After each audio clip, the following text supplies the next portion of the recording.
دوستو اگر ابھی تک آپ نے اسلامک سولوشن چینل کو سبسکرائب نہیں کیا تو بیل کا بٹن دبا کر سبسکرائب کریں تاکہ آپ کو نیو ویڈیوز کے نوٹیفیکیشن بر وقت پہنچ سکیں۔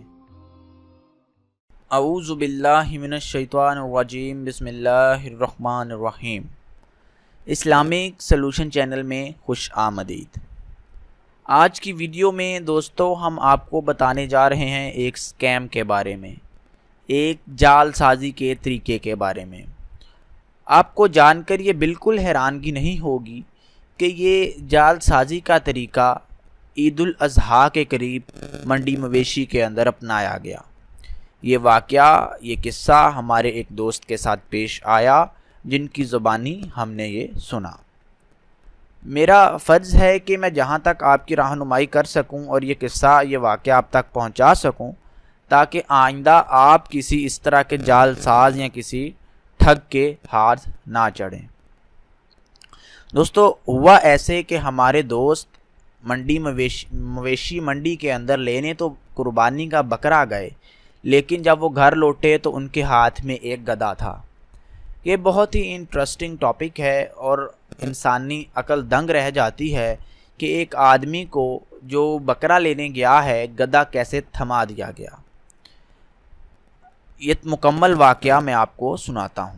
ہمارے دوست بتاتے ہیں کہ وہ اپنے ایک دیگر دوست کے ساتھ منڈی میں بکرا تلاش کرنے گئے۔ چونکہ ان کا بجٹ اتنا زیادہ نہیں تھا، ان کی کوشش تھی کہ وہ 20 سے 25 ہزار کے اندر ایک معقول بکرا خرید لیں۔ مویشی منڈی کے اندر انہوں نے کافی سارے بیپاریوں سے بیپار کرنے کی کوشش کی، لیکن بات بنتی نظر نہ آئی۔ ان کو احساس ہو گیا تھا کہ مویشی منڈی کا ریٹ کافی زیادہ ہے اور شاید انہیں 20 سے 25 ہزار کے اندر کوئی معقول یا اچھا بکرا نہیں مل سکے گا۔ اس لیے انہوں نے چھوٹے بیپاریوں کا رخ کیا تاکہ شاید کوئی چھوٹا بیپاری ہی انہیں کوئی سستا بکرا دے سکے۔ اس لیے انہوں نے منڈی کا پھر سے جائزہ لینا شروع کر دیا۔ انہوں نے مویشی منڈی کے اندر ایک آدمی کو ایک گدھا خریدتے، ایک بکرا بیچتے ہوئے معذرت دیکھا۔ وہ بکرا اچھا تھا، اس کی صحت اچھی تھی، وہ بکرا قربانی کے لائق بھی تھا۔ انہوں نے اس بیپاری سے اس کی قیمت دریافت کی تو اس بیپاری نے انہیں بکرے کی قیمت 18,000 روپے بتائی۔ 18,000 روپے میں اس صحت کا بکرا انہیں کافی معقول لگا۔ منڈی کے دوسرے بڑے بیپاری جو تھے وہ اسی صحت کا بکرا تقریباً 30 سے 35 سے 40 ہزار کے اندر بیچ رہے تھے۔ دوست کافی خوش ہوئے کہ انہیں بہت ہی اچھا بکرا اتنی کم قیمت کے اندر ملنے جا رہا ہے۔ اس لیے انہوں نے اس بکرے والے سے زیادہ قیمت کم کرنے کا نہیں کہا۔ بکرے والے نے ان سے باتوں کا جو جھنجھٹ تھا اس طرح سے ڈالا کہ وہ 18,000 سے 1 روپیہ کم یا زیادہ میں یہ بکرا نہیں بیچے گا۔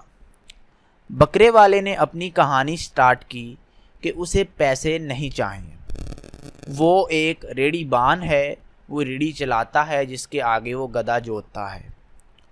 کچھ دن پہلے ایسا ہوا کہ اس کا گدھا اچانک سے بیمار ہوا اور اس کا علاج بھی کروایا، لیکن وہ گدھا جانبر نہ ہو سکا اور مر گیا۔ اب وہ ریڑھی بان بے روزگار ہے، اس کے گھر میں نہ تو کھانے کو کچھ ہے بلکہ یہ اس کا کل سرمایہ اس کا ایک یہ بکرا ہے اور ایک بکری ہے جو کہ اس کے گھر میں دودھ دیتی ہے۔ بکرا جو ہے وہ اس کو بیچنے لے آیا ہے اور اس کا اصل مقصد بکرا بیچنا نہیں بلکہ گدھا خریدنا ہے۔ قریب ہی منڈی میں ایک شخص ایک گدھا بھی بیچ رہا ہے جو کہ 18,000 روپے میں وہ گدھا فروخت کر رہا ہے۔ بکرے والے نے کہا کہ آپ ایسا کیجئے کہ آپ مجھ سے بکرے کی مجھے قیمت مت ادا کیجئے بلکہ آپ وہ گدھا مجھے خرید دیجئے، 18,000 روپے میں وہ گدھا خرید دیجئے، آپ وہ گدھا مجھے دے دیجئے اور یہ بکرا میں آپ کو دے دیتا ہوں۔ دوست کو یہ ڈیل کافی مناسب لگی، معقول لگی۔ ان کا اصل مقصد تو بکرا لینا تھا، اصل مقصد تو ان کا وہ سودا جو ہے اس کو پار لگانا تھا۔ اس لیے انہوں نے اس بکرے والے سے رضامندی کا اظہار کر دیا اور اس سے معاملہ یہ طے پایا کہ وہ اس گدھے والے سے گدھا خرید کر اس بکرے والے کو دیں گے اور یہ بکرے والا یہ بکرا انہیں دے کر گدھا لے کر اپنے گھر کو چلتا بنے گا اور یہ بکرا لے کر اپنے گھر کو چلتا بنے گا۔ یہ معاملہ جب طے پا گیا تو ہمارے دوست نے اور جو ساتھ ان کے دیگر احباب تھے ان دونوں نے اس گدھے والے کی طرف جانا شروع کر دیا۔ وہ سامنے ہی گدھے والا جلد انہیں مل گیا جس کی طرف اشارہ کر کے بکرے والے نے بتایا تھا۔ انہوں نے گدھے والے سے 18,000 روپے کے اندر ڈیل کی اور اس سے نقد قیمت میں گدھا خرید لیا۔ ابھی وہ دوست کے پاس 18,000 روپے میں وہ گدھا تھا اور وہ گدھا انہیں واپس لا کر اس بکرے والے کو دینا تھا۔ انہوں نے گدھا خرید کر واپسی کا رخ کیا اور عین اسی جگہ پر آ گئے جہاں وہ بکرے والا موجود تھا۔ اب انہوں نے چاروں طرف نظر دوڑائی، زمین کو دیکھا، آسمان کو دیکھا، دائیں دیکھا، بائیں دیکھا، آگے دیکھا، پیچھے دیکھا، وہاں کوئی بکرے والا موجود نہیں تھا۔ کہنے سے مراد یہ ہے کہ وہاں وہ بکرے والا تھا ہی نہیں جس نے ان کے ساتھ یہ ڈیل کی تھی۔ اب وہ دوست 18,000 روپے نقد کے اندر وہ گدھا خرید چکے تھے۔ اب وہ آگے کے تھے نہ پیچھے کے تھے۔ کچھ دوڑ دھوپ کی، منڈی کے اندر سے لوگوں سے دریافت کیا کہ اگر ان میں سے کوئی اس بکرے والے کو جانتا ہو، لیکن کوئی شخص بھی وہ بکرے والے کو نہیں جانتا تھا، نہ انہیں اس کا نام معلوم تھا، نہ اس کی کوئی تصویر موجود تھی۔ وہ بکرے والا اپنا بکرا لے کر وہاں سے رفو چکر ہو چکا تھا۔ اب دوست کو آہستہ آہستہ سمجھ آنا شروع ہو چکی تھی کہ ان کے ساتھ انتہائی شاطرانہ طریقے سے 2 لوگوں نے جال سازی کر دی ہے۔ ایک بکرے کے بدلے وہ اب گدھا خرید چکے تھے۔ اب نہ تو وہ گدھا پھینک سکتے تھے کہ وہ اس 18,000 روپے کے گدھے کو کہیں پھینک دیتے، اور نہ ہی عید کے دنوں میں اس مویشی منڈی کے اندر ان سے کوئی گدھا خریدنے کو تیار تھا۔ ابھی ان کے سامنے صرف ایک ہی صورت بچتی تھی کہ وہ گدھا لے کر اپنے گھر کو روانہ ہو جائیں اور پھر اس کا کوئی مناسب حل نکالیں۔ انہوں نے ایسا ہی کیا۔ ایک لوڈر رکشے کا انتظام کیا گیا جس پر اس گدھے کو لوڈ کیا گیا، اور وہ معقول دوست جو کہ گاڑی میں ایک بکرا لینے گئے تھے وہ واپس ایک لوڈر رکشے پر گدھا لے کر گھر پہنچے۔ وہ گھر پہنچے تو آگے سے گھر والوں کی حیرت کی انتہا نہ رہی۔ وہ دوست انتہائی شرمندگی کے عالم میں اپنے گھر والوں کے سامنے سے منہ چھپاتے پھر رہے تھے۔ ایسے میں دوستو انسان کا اپنا بس نہیں ہوتا، بعض اوقات انسان سے نہ چاہتے ہوئے بھی کوئی بھول ہو جاتی ہے۔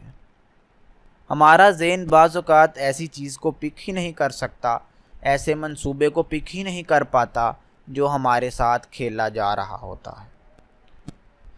یہی بالکل عجیب و غریب ماجرا ہمارے ان دوست کے ساتھ ہوا۔ اس میں ان دوست کا قصور نہیں ہے، جیسا کہ آپ کو میں نے پہلے بتایا ہے کہ بعض اوقات انسان کو اس طرح سے جال پھیلایا جاتا ہے، یہ جال ساز اس طرح کی منصوبہ بندی کرتے ہیں کہ ایک اچھا بھلا سمجھ بوجھ رکھنے والا پڑھا لکھا انسان بھی ان کے دھوکے میں آ جاتا ہے اور ان کے اس اسکیم کو سمجھ نہیں پاتا۔ تو دوستو آپ کو بتانے کا یہ تمام واقعہ بتانے کا مقصد یہ تھا کہ آپ اور میں جانتے ہیں کہ عید الاضحیٰ کی آمد ہے۔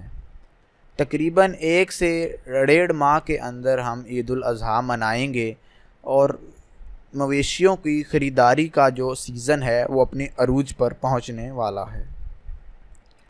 اس تمام صورتحال کے اندر اگر ہم اس طرح کے جال سازوں سے بچنے کے لیے پراپرلی پہلے سے منصوبہ بندی نہیں کریں گے تو کوئی شک نہیں کہ ہم میں سے کوئی بھی، ان سامعین میں سے مجھ یا آپ میں سے کوئی بھی ان کے جال میں پھنس سکتا ہے۔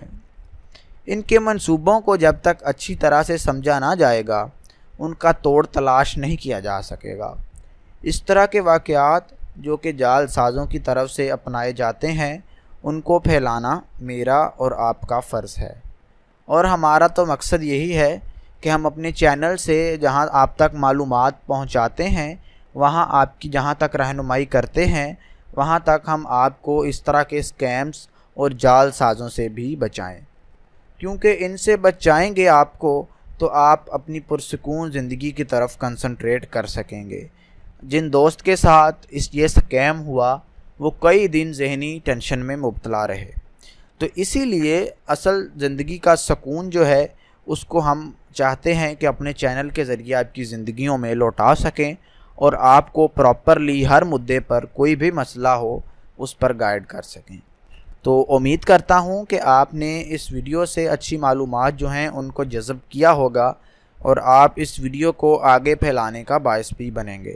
اس کو شیئر کیجئے فیس بک پر، یوٹیوب پر، واٹس ایپ پر، دیگر اپنے گروپس کے اندر، تاکہ زیادہ سے زیادہ لوگ اس ویڈیو سے کچھ سیکھ سکیں، اور آپ کو بھی اگر کسی اور ٹاپک پر کوئی ویڈیو دیکھنی ہے یا کسی اور ٹاپک پر معلومات آپ حاصل کرنا چاہتے ہیں تو جھجکیے مت، فوراً ہم سے رابطہ کیجئے، ہم آپ تک آپ کے مطلوبہ ٹاپک کے متعلق ویڈیو بھی پہنچائیں گے۔ اور ویسے بھی ہمارے چینل پر بہت ساری سینکڑوں ویڈیوز موجود ہیں جو کہ انفارمیٹیو ہیں، آپ وہ دیکھ کر اپنے لیے اس کے اندر سے فائدہ حاصل کر سکتے ہیں۔ نئی ویڈیو تک کے لیے ہمیں اجازت دیجیے۔ اللہ آپ کا حامی و ناصر ہو۔ فی امان اللہ۔